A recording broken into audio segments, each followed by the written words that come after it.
Teoria da origem da vida, mitologia japonesa.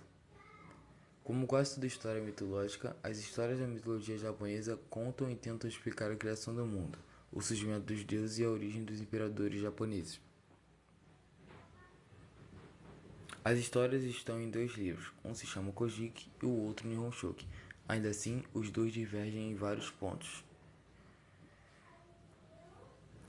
O mito da criação conta que os deuses haveriam convocado dois seres divinos à existência, um chamado Izanagi, macho, e o outro Izanami, fêmea, e haveriam lhes ordenados para que criassem seus primeiros lares.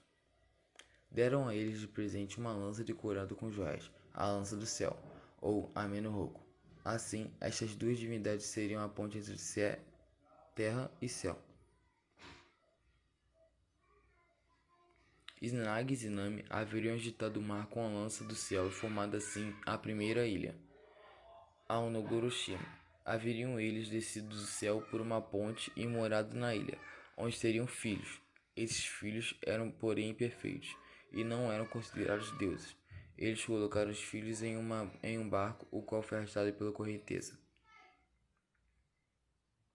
Tendo sido repreendidos pelos deuses pelo seu erro, Izanagi e Izanami casaram-se novamente, e deste casamento nasceram Oho-yashima, ou seja, as 8 principais ilhas do Japão.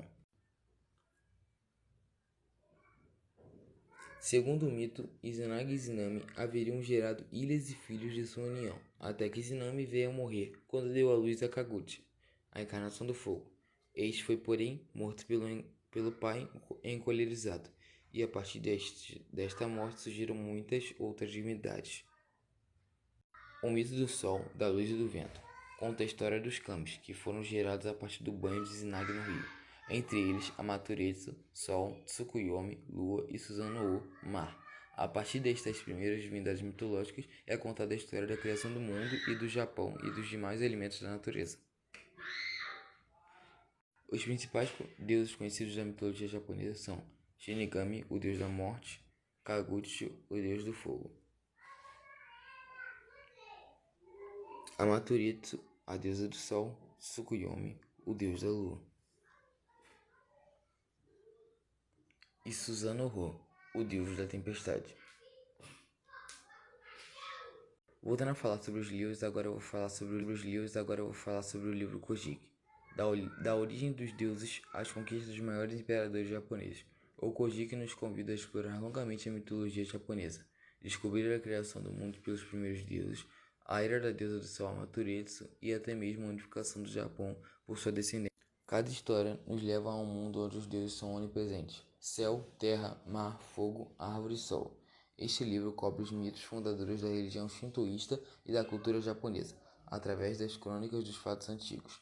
Maravilhar-se entre mitologia e história, entre milagres divinos e acordes do tenor, dando uma nova olhada no Japão e compreendendo seu passado místico. Este livro revela os segredos da religião japonesa e o elo que une os japoneses com os kami.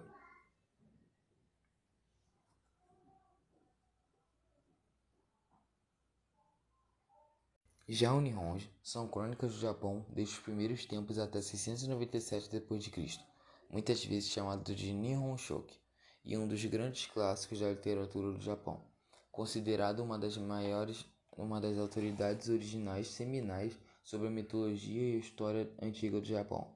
Permanece tão fresco hoje como quando foi escrito no século VIII. Ele fornece uma imagem vívida de uma nação em formação. No Nihonji, vemos o crescimento da consciência nacional após a assimilação do budismo e a influência geral chinesa e indiana na cultura japonesa. Antes de sua história se estender às misteriosas eras arqueológicas de Jomon e Yayoi. Desde o primeiro capítulo, a Era dos Deuses, o mundo fantástico do Japão antigo é apresentado diante de nós. O ritual, mito e superstição se encontram com os pés descalços e costumes populares.